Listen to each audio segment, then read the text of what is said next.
झांसी महाराज अली बहादुर जिंदाबाद। झांसी महाराज अली बहादुर जिंदाबाद। झांसी महाराज अली बहादुर जिंदाबाद। झांसी महाराज अली बहादुर जिंदाबाद। झांसी महाराज अली बहादुर जिंदाबाद। झांसी महाराज अली बहादुर जिंदाबाद। अम्मा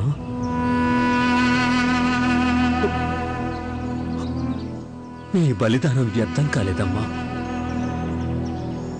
ఇప్పుడు మీ కలని మీ కొడుకు అలీ బహదూర్ నెరవేర్చాడమ్మా. అల్లా దయతలిస్తే అతి త్వరలో ఝాన్సీ కోట కూడా నాకు హస్తగతమవుతుంది. తాత్యా గారు మహారాణి గారు, ఇప్పుడే మన గూఢచారులు చెప్పిన సమాచారం ప్రకారం ఆ అలీ బహదూర్ కమిషనర్ భవనం పైన ఉన్న మన పతాకాన్ని లాగివేసి తన పతాకాన్ని ఎగరవేశాడంట. మహారాణి, మీరు లేవకపోతే పరిస్థితి చేదట్టిపోతుంది.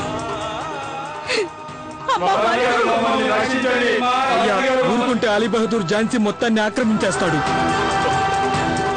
లేవండి మహారాణి.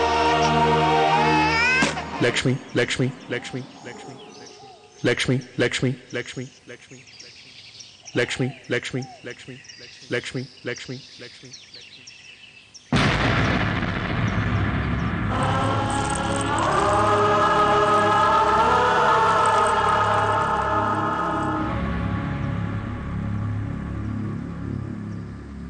చాలా ఆశ్చర్యంగా ఉంది. ఝాన్సీ మహారాణి గారికి ప్రజల ఆర్తనాదాలు వినిపించడం లేదు. ఆశ్చర్యంగా ఉంది.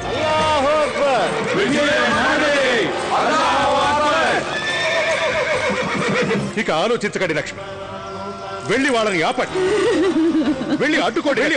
మన మాతృని గమనించాలని అడ్డుకోండి లక్ష్మి. మీరు మీ సంగతి వెళ్ళి ఆపండి.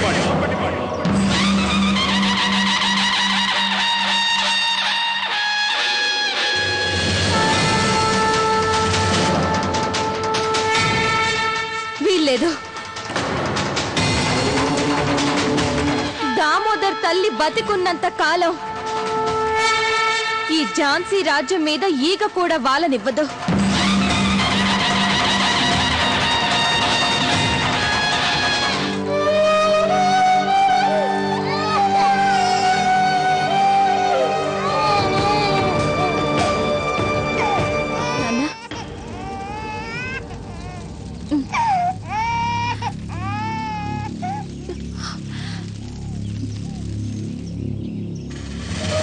తాత్య గారు, మీరు రఘునాథ్ గారు వెళ్ళి ఆ అలీ బహదూర్ కి తగిన గుణపాఠం నేర్పించండి.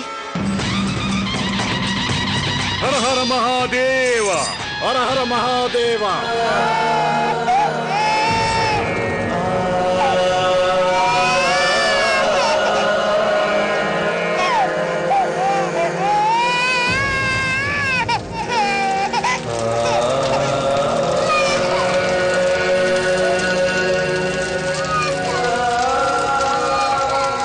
లక్ష్మి,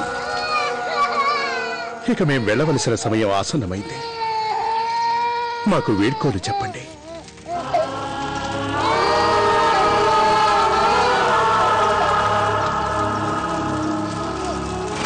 ఆగు అలీ బహదూర్. ఎల్ఎస్ గారు, మీరు నా దారికి అడ్డం రాకండి. నాకు ఈస్ట్ ఇండియా కంపెనీ వారికి ఎలాంటి శత్రుత్వము లేదు. నా శత్రుత్వం అంతా ఝాన్సీ రాజు భవనంలో కూర్చున్న పిరికి వాళ్ళతో. విశ్వాసఘాతకుడా,